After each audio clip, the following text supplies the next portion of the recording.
Labas, labai trumpas video, tiesiog noriu papasakoti, su kokia situacija aš susidūriau ir kaip jinai mane pakeitė.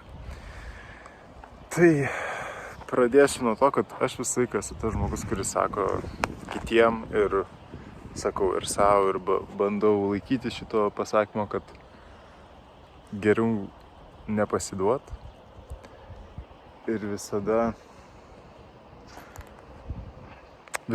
aukot viską, ką gali, kad pasiektum savo tikslą ir siekt varyt. Ir svarbiausia bent jau pabandyt ir jo, bet sakykim, aš gavau tokią užduotį, ar ne? Man reikėjo atlikti tokią užduotį, čia seniau šitas dalykas vyko, bet jo, trupučiu, kad turėjau pakeisti lokaciją, nes labai vėjuota pasidarė. Tai vat, ir aš turėjau tokią užduotį. Pavadinkim tai užduotimi, kurią aš turėjau padaryti. Ir aš dariau viską, kas tik įmanoma. Aš stengiausi, įdėjau, kaip sakoma, kraują, ašaras ir prakaitą, kad tą užduotį padaryčiau sėkmingai. Bet kai atėjo ta diena, aš susimoviau.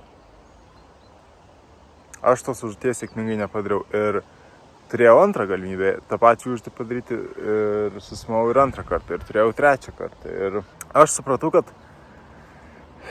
manyje atsirado toks naujas jausmas, tokia baimė tai dienai, kaip reikės vėl vykdyti tą užduotį. Ir kadangi aš nekenčiau susimaut, aš nekenčiau dienos, kai turėčiau tą užduotį daryti, nekenčiau pasiruošimo tai užduočiai ir nekenčiau dienų po tos užduoties, nes žinodavau, kad kai ateis ta diena, aš susimausiu, nors aš ir kaip besiruošiu, aš susimausiu. Aš žinojau, aš žinojau tiesiog, kad man nepavyks. Ir atsirado toks nepasitikėjimas savim, po daug kartų susimovimo atsirado nepasitikėjimas savim, kad gal aš tiesiog, nes niekada nesugebėsiu tos užduoties atlikti. Ir nors ir kaip man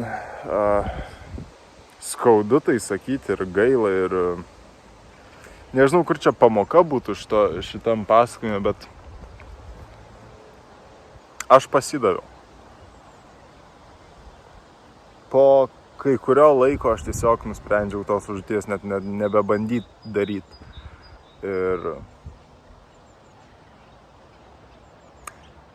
norėčiau manyti, kad aš pasirinkau tą tokį...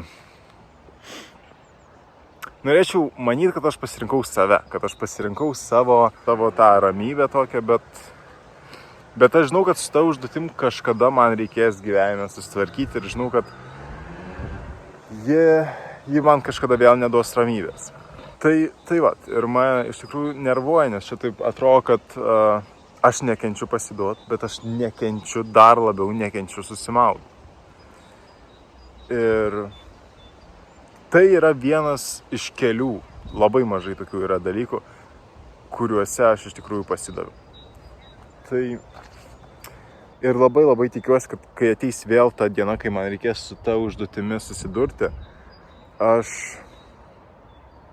galbūt būsiu kažko pasimokęs, galbūt būsiu nusiraminęs, gal nebesugrįš tas pats blogas jausmas, kurį aš jausdavau prieš tą užduotį ir manau, kad tas toks jausmas ir ta baimė labai prisidėjo prie mano susimovimo, tai nežinau, aš tikiuosi, kad laikas man padės ir kad šitas pasidavimas ir paėmimas tiesiog, laisvo laiko, atostogas nuo tos užduoties man padės.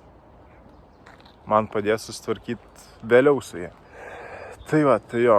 Ir nenoriu aš jums sakyti, kad pasiduoti yra gerai. Tai, kad aš pasidaviau, aš iš tikrųjų labai savim nusivyliau. Bet žinau, kad aš daugiau toj būsenoj, kurioj buvau, aš nebegaliu būti daugiau. Ir šituo klausimu, ar verta pasiduoti ir ar viskas gerai su pasidavimu, čia jau spręsk tu pats. labai daug kas priklauso nuo kaip tu jautiesi pats viduje.